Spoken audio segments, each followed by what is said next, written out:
Millions of people are about to lose their jobs to AI, but losing your jobs isn't actually going to be the worst part.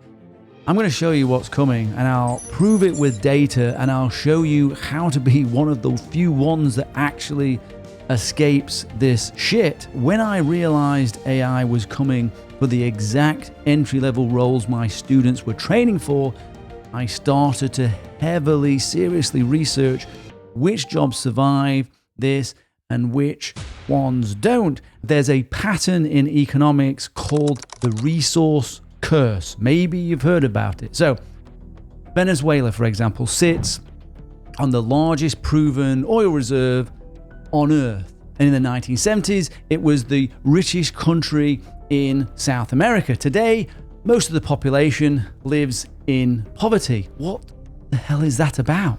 What happened? The oil money poured in and the government stopped needing its people. Why invest in education when the wealth comes from the ground? This is a pattern. Nigeria, same story. The largest oil producer in Africa, over 60% of the population today lives in poverty. I lived there. Shanty towns next to oil fields. I was there in the Niger Delta, saw it myself.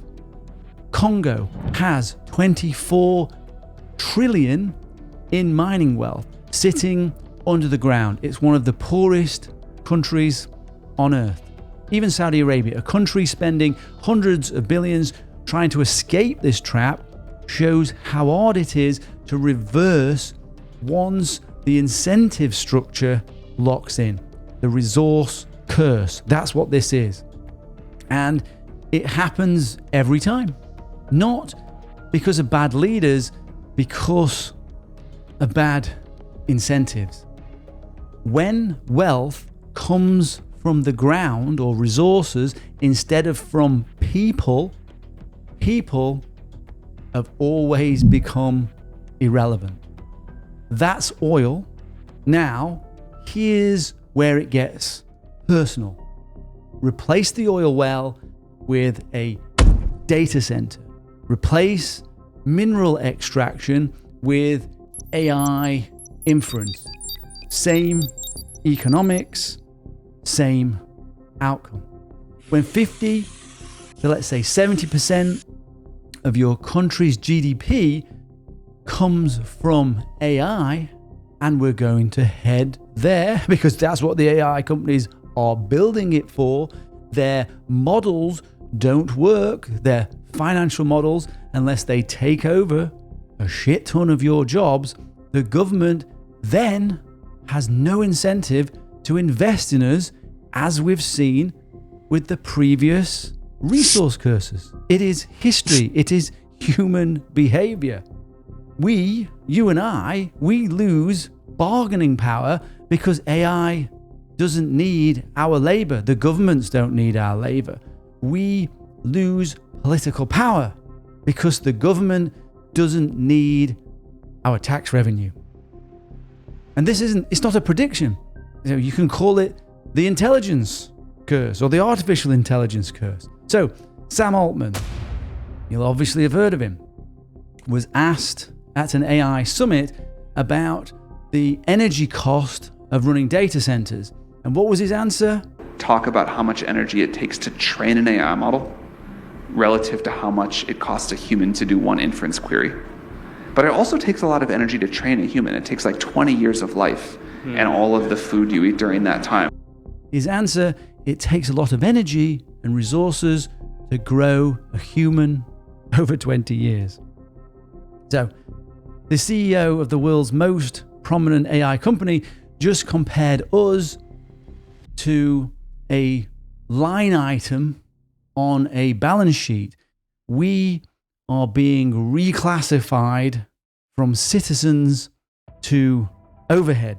OpenAI charges, $20 a month, whatever it is, for ChatGPT. That doesn't cover the costs, like I already said. Advertising won't cover it either. The only business model that works is replacing the entire tens of trillion-dollar human labor economy. We're not being augmented, we're being replaced, or at least that's their business model. If this is making you rethink, by the way, rethink your career, hit subscribe. I cover this sort of stuff and great stuff like this every week with data and not hype. So, is this just a theory, what I'm talking about? Is it already happening? It's happening. We've been tracking this, monitoring millions of data points across legislative changes, AI capability announcements, and labor market shifts. Stanford's Digital Economy Lab also ran the numbers. Entry-level workers aged 22 to 25 have seen a 13% decline in employment since 2022. Not projected, measured. Reports are coming in of law graduates with $200,000 in debt, finding that entry-level legal work is being absorbed by AI. Not next year, now. Then there are the arms farms. Have you heard of these? People in LA and China are strapping GoPros to their heads and filming themselves holding laundry, doing dishes, performing manual tasks, doing sewing tasks I saw in India as well. And they sell the footage to robotic companies to train humanoid robots. The number one new job category is training our replacement. For every dollar going into making AI more powerful, roughly half a penny goes into making it safe.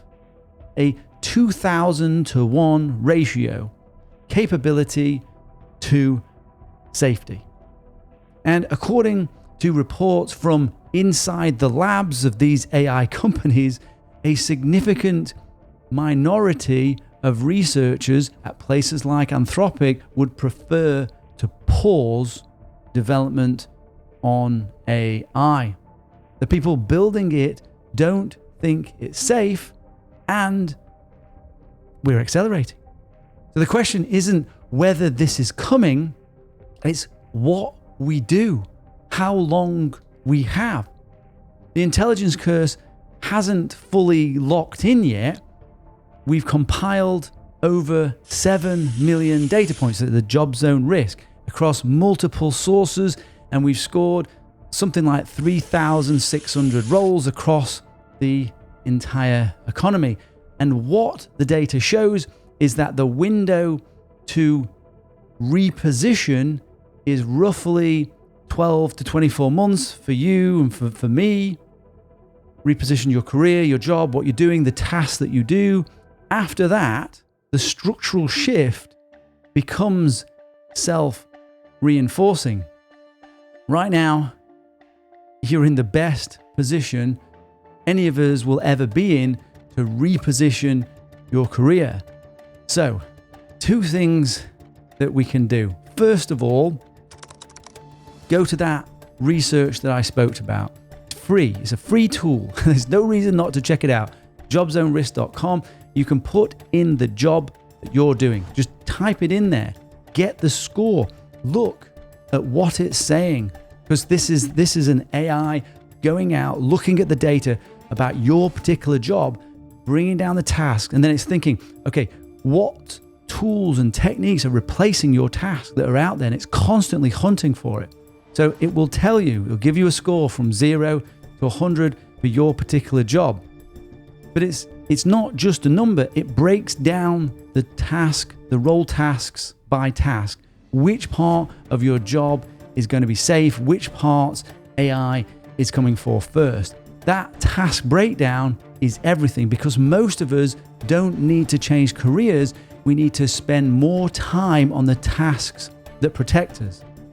Green zone roles resist AI through things like physical presence, human judgment, accountability, trust. Red zone roles are exposed through routine, cognitive work, digital only output, etc. Second thing, there are 5 pillars that the data clearly shows separate a protected role from an exposed one. Move away from work that can be written as a workflow. Move up if you can. Become more senior. Seniority changes the tasks, and the tasks are what protect us. Move towards judgment and accountability. Use AI to amplify the work that you're doing instead of competing against it. AI-driven engineering is where I see the future. Look into that in my videos. I'll link to it below. And where possible, move towards the physical or physical type tasks within your role. I'm going to go deep on each of these pillars and how to truly make yourself safe from the wave of AI that is coming. So if you're interested to know more about this, how to rescue your career, subscribe for a full breakdown, which will be coming. Because knowing your score is one step. Knowing what to do about it is everything else. The intelligence curse isn't about whether AI can do our jobs. It's about whether anyone will care when it does. Check out jobzonerisk.com, read the task breakdown, start building towards the task that protects you. The window is still open. Link to jobzonerisk.com is in the description. The 5 pillars I just mentioned, I'm covering each of those in depth on this channel, so subscribe if you don't want to miss out on that. And good luck to all of us. I have nothing to sell you.